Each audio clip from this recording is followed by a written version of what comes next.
Le balancement méthodique d'une pompe à pétrole est un spectacle courant dans de vastes étendues du Texas. Il y a plus de pétrole et de gaz naturel produits ici que partout ailleurs aux États-Unis. C'est pourquoi certains dans l'industrie étaient perplexes face à l'adoption d'un embargo sur le pétrole russe par le président Joe Biden. Ce n'est pas la mesure elle-même, mais le message qui a été envoyé aux producteurs aux États-Unis. Le premier signal est que les États-Unis ne sont pas d'accord et ne soutiendront pas les gestes de la Russie.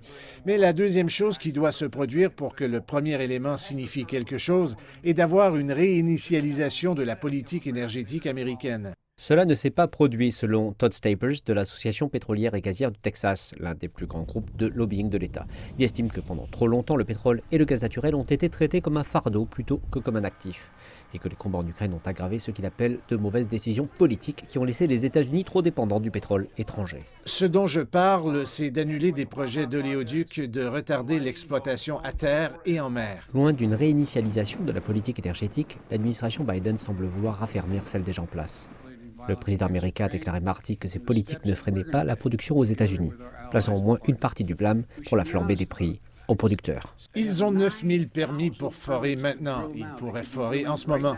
Ils auraient pu le faire hier, la semaine dernière, l'année dernière. Certains dans l'industrie, comme M. Staples, contestent cette déclaration affirmant que des milliers de permis doivent encore être autorisés.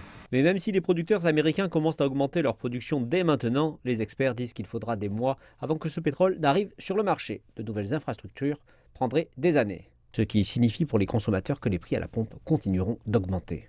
Nous allons assister à de grandes fluctuations du prix du pétrole brut juste sur la base d'une dynamique axée sur les gros titres, en particulier avec une guerre en cours en Europe et des inquiétudes quant à son potentiel d'expansion. Pour l'instant, les consommateurs américains semblent disposés à souffrir. Un sondage du Wall Street Journal a révélé que 79% des personnes interrogées étaient favorables à l'embargo, avec seulement 13% d'opposition.